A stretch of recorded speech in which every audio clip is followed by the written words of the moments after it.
coming in at around 11 and a half minutes, Mr. Jim Kennan.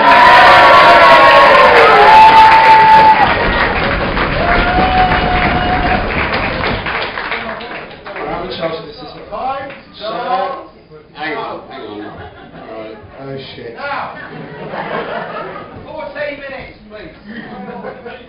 You've got 2 votes, mate, I'll tell you. Right? Can you hear me? Up.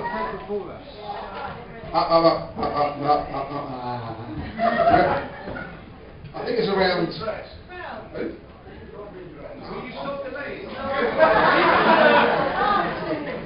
What's the shortest sweepstake? Come on, give us a guess. And what's the longest? 2.5 minutes. People obviously giving us 6 lives. A bit of a lift there.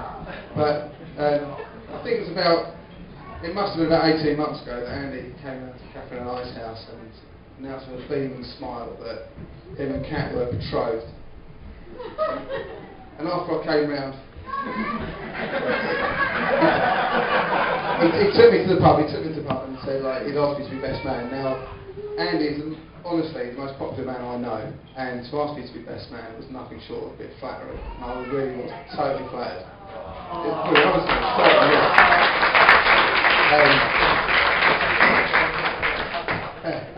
You idiot.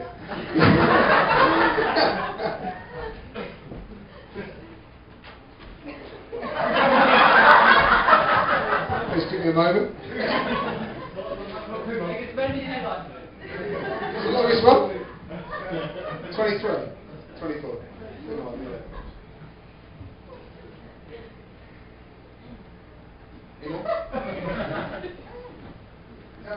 Cool, sorry. Anyway.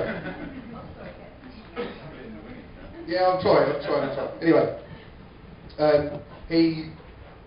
He took me to one side and asked me to be best man. I thought, what flattery. And then the immediate thing that approaches you is like, I'm best man, brilliant. How good can that be?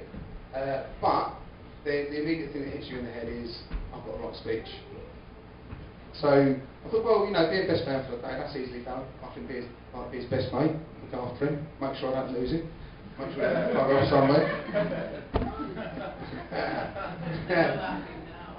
And then write a speech. So writing the speech, well, that's obviously a big part of it. But I thought, you've only got to take 10 minutes out of the whole day to remove yourself from the friendship and do your level best to make a complete and utter bell end out of it.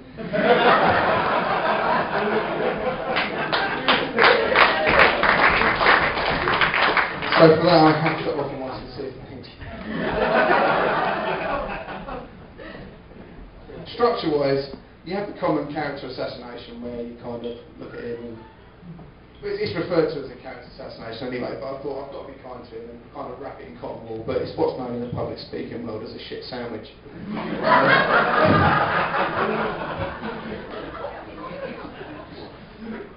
So, before I get to the shit,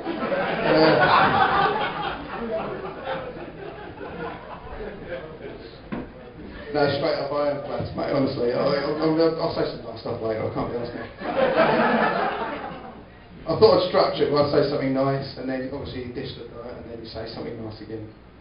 And I'd like to start by saying that, like, Andy honestly is like one of the best loved people I know. Like, you can see what the people here. 6 ushers, who there fucking hell has 6 ushers? Right?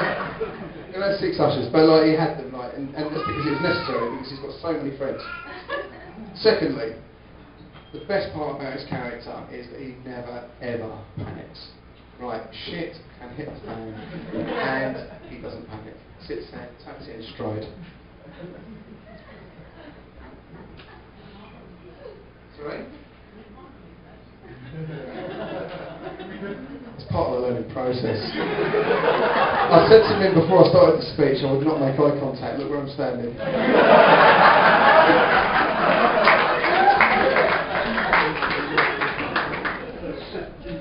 But honestly, I know for a fact, as a seafarer, when he was a cadet, he was in a lot of trouble in a boat, and shit hit the fan, and he had to take control of his superiors to do their job. Honestly, it's true, isn't it?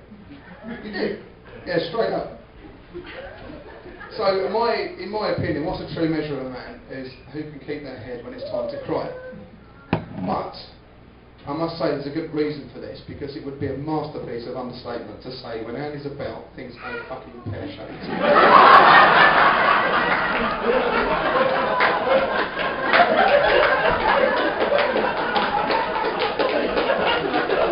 Now, should I ask for a show of hands for all the people that have driven him to an airport just in time to watch his plane take off? Or arrive at an airport to pick him up to find his baggage has arrived, but to find that he's languishing somewhere in New York on Christmas Eve. It's true. He denies it though. It's like his golf story. If you go for a game of golf with him, he scores terribly. Well, but he obviously on paper he does very well, but you know. But I've known him for 21 years and we actually met each other when he was leaving school. At Church Youth Group. It's a good Christian boys, you know. Called YPF. And surprisingly, it's actually a few people in this room met, but you know. But right from the start, you know, we're going there, meeting people, and he's instrumental at throwing up barriers on the path of righteousness, where most of us start to give up. To be fair, I think most of us, you know, at the age of 16, none of us had actually got to the final base of the bird. And yeah, well, we weren't about to get that lucky because we're still fighting in each other's heads. And not to mention the fact that going to a church to get your end away is a bit of an oversight.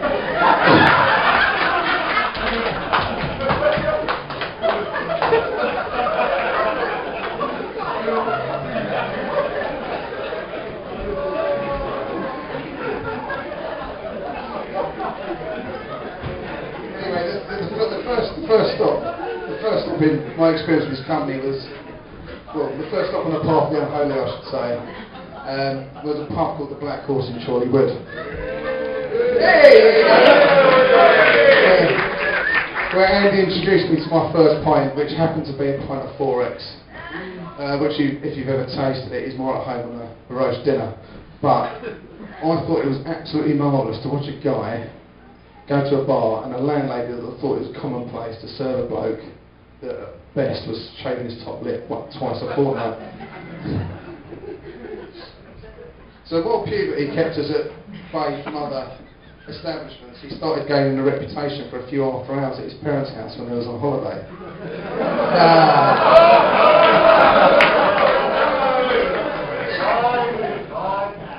Under the radar, so to speak. Unfortunately, well, or fortunately for them, they found out every single time because covering his tracks wasn't actually a strong point. Anyway, one particular evening we were sitting in his back garden and Andy had skillfully cobbled together a homemade bomb. Right? Constructed of a yoghurt bowl and a piece of hose pipe, and I think it actually was surfboard wax as adhesive.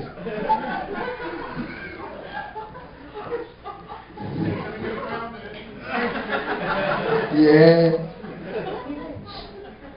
Anyway, if anyone that doesn't know, like, a bong is a piece of pot smoking paraphernalia. And before, I know I can see a lot of frowns in the room, but this is like the mid-90s, right? The mid-90s, like, smoking marijuana was a little bit more highly respected, and also amongst the middle classes, it was highly fashionable. So I don't want to see any frowns, you know. Anyway, Andy's about to tuck into what he's packed into his yoghurt bottle with a pent hose pipe poking out the top. And Archie and Min begin to walk up the garden. So this is when Andy shifts into stealth mode. And thinks I need to cover my tracks here, which he immediately picks up the yoghurt bottle and pretends that there's still yoghurt in there. And begins to drink the dirty bong water.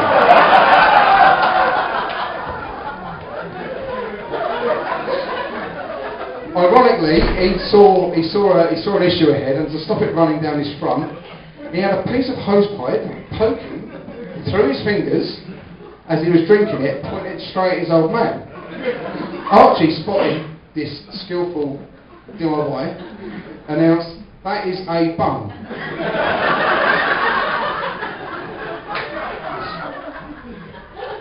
To be fair, I can't actually give an account after that story because I had to sweep him aside to go and get sick in that downstairs closet. But needless to say, these late night soirees drew to a minimum afterwards because Archie and Mim obviously saw that there was trouble ahead whenever they went on holiday. Anyway, following these days of heady irresponsibility, his merchant navy career took off, and this meant he was away for weeks, more like months at a time, when most of us drew a sigh of relief because we couldn't actually hack it. But for Andy, it was a great career choice because it was it's obviously doing well now, and every time he comes back, there's always some sort of celebration. And one year, we the pub.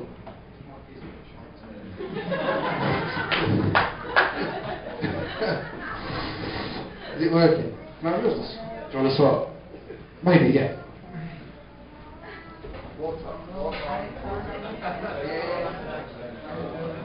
Hello, you.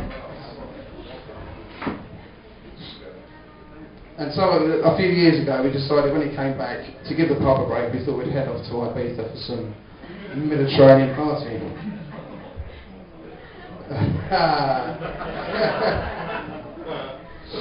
Anyway, one night we was out in Ibiza and we'd arranged to meet up with a friend that we'd made over the holiday, a fellow reveller.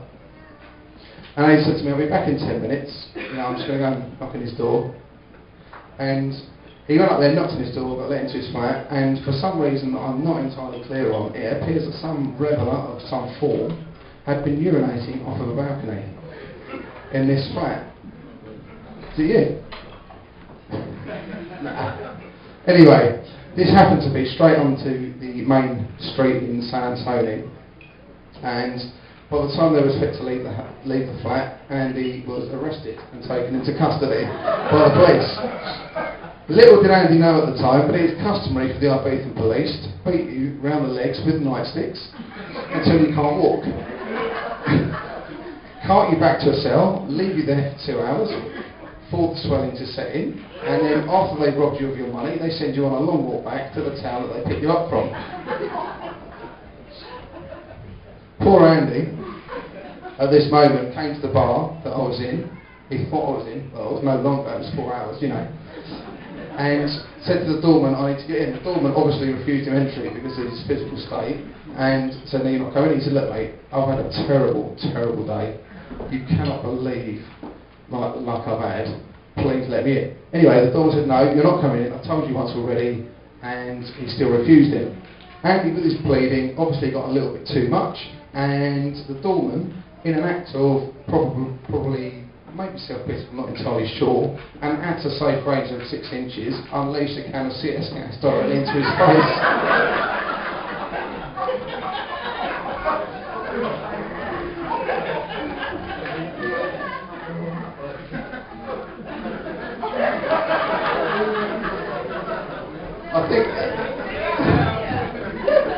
I think it was at this point that he began to understand that the locals had a minimal code of acceptance for people that were revelling on their island.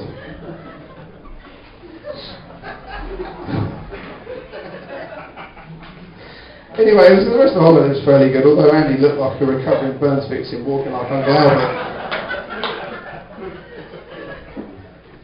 But actually, this was a great demonstration of Andy making sure that his point is heard, and he did not back down. He would not back down when he thinks he's right, and it takes a can of CS gas to keep him out of the pub.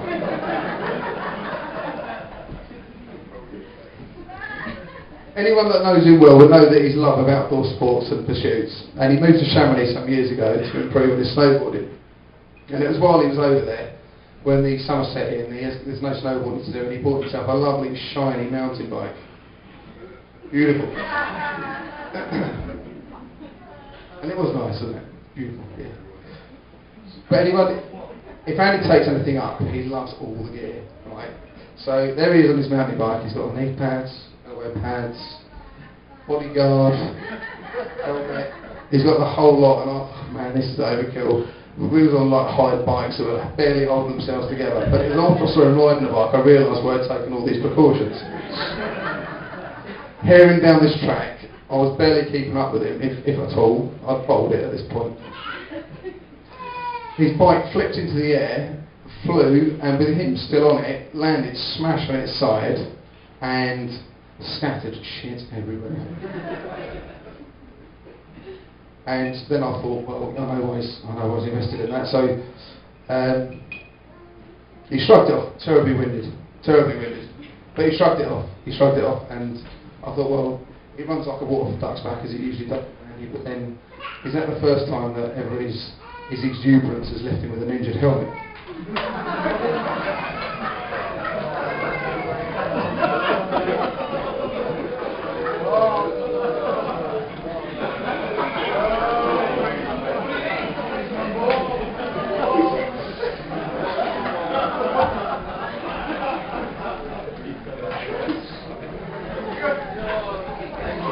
But for all the mocking, but for all the mocking, I've been taking the opportunity to abuse my position. I can't emphasise enough how much effort he puts into all his friendships, and I for one am better off for it. He puts everyone he loves first, and makes the effort to put in, even if it's 5 minutes at a time, he's always there, making the time, having a pint. I love you for that. Promise you, honestly. Proper.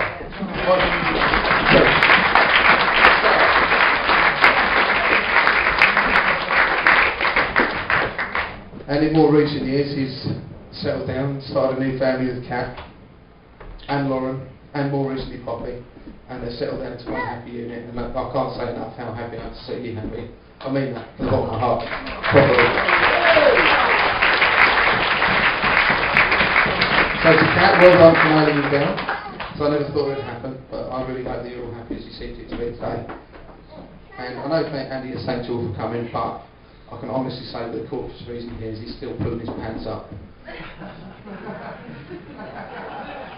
And I have one note from Chris, only one, and I'm not going to read it off the text message.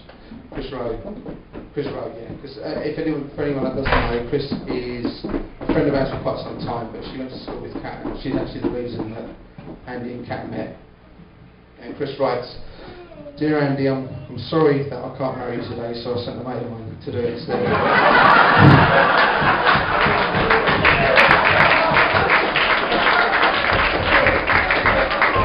She didn't really. Just put, I'm thinking of you all today, Andy and Kat, on their special day. Sorry I can't be with you, but I want to wish Andy, Kat and the little family all happiness in the future. Lots of love, and champagne. From Chris.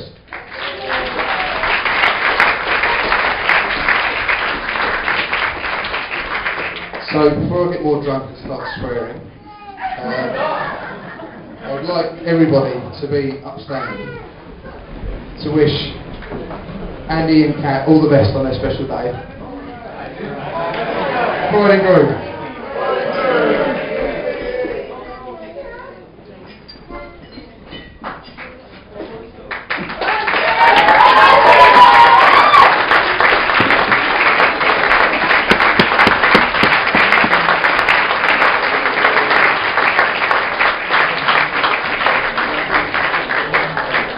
Does anyone see my willy?